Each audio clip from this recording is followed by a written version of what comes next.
प्रथम एक वाटी मूग डाळ स्वच्छ धुवून पाण्यामध्ये फॅनच्या खाली सुकून घ्यायची. त्यानंतर 2 वाटी मैदा किंवा मी मैदा आणि 1 वाटी गहू 1 वाटी मैदा असं घेतले. त्याच्यामध्ये थोडंसं मीठ, ओवा आणि कसुरी मेथी थोडं थोडं टाकले आहे. व्यवस्थित मिक्स करून घ्या. व्यवस्थित मिक्स करून घेतल्यावर त्याच्यामध्ये 4 चमचे तेल घातलेलं आहे.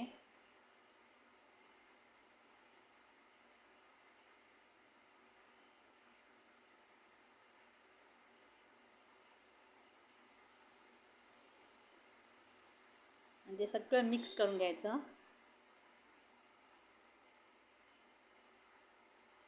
त्याचा असा मुठला झाला की समजायचं ते तेल बरोबर प्रमाणात पडलेलं आहे. आता पाणी घालून पीठ व्यवस्थित मळून घ्यायचं.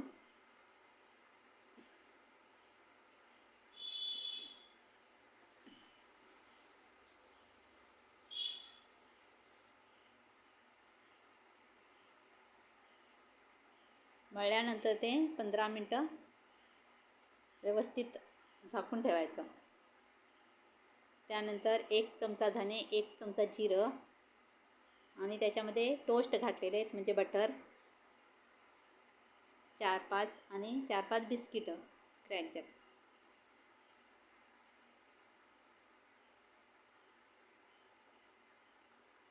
त्याच्यात मिरी घातले आणि लवंगा 4 घातले.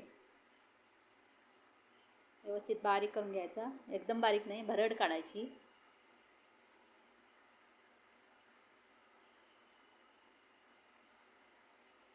त्याच्यात बडीशेप पण घातलेला आहे, जिरा आणि बडीशेप. आता 2 चमचे तेल घेतलेलं आहे. त्याच्यामध्ये ती भरड काढलेली आहे ती व्यवस्थित भाजून घ्यायची. गॅस बंद करून ठेवलेला आहे. तेल जरा गरम. आता गॅस लावायचा आणि व्यवस्थित भाजून घ्यायची.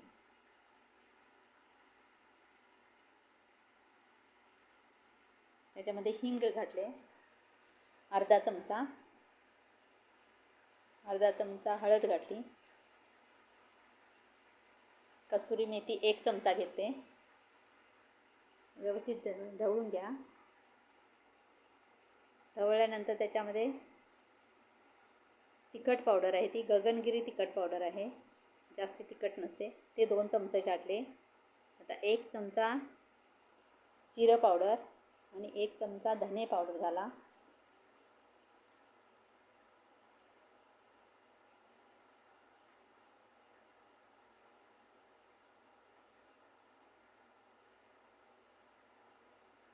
गॅस बारीक करूनच ढवळून घ्यायचं. आता त्याच्यामध्ये 2 चमचे तेल घालून व्यवस्थित बेसन स्ट्रक्चरसाठी बेसन घातलेलं आहे. बेसन चांगलं भाजून घ्यायचं.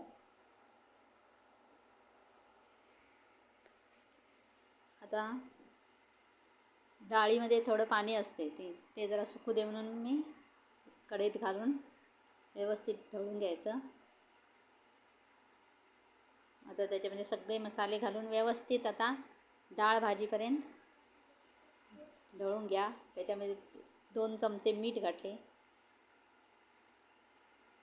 व्यवस्थित भाजल्यानंतर बाहेर काढून त्याचे छोटे छोटे गोळे करून घ्यायचे.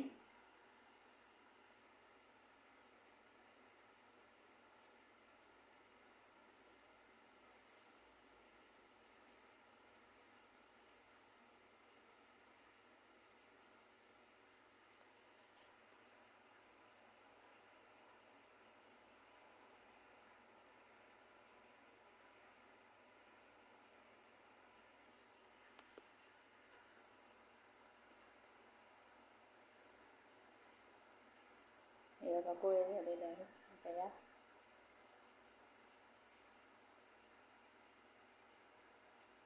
आता पीठ आपलं भिजलेलं आहे, त्याचे आता गोळे करून घ्या छोटे छोटे.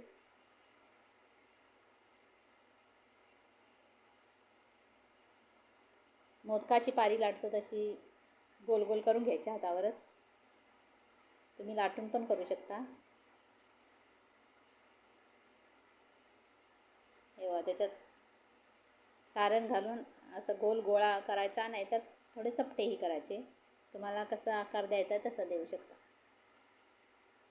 कडे ते तेल घातले.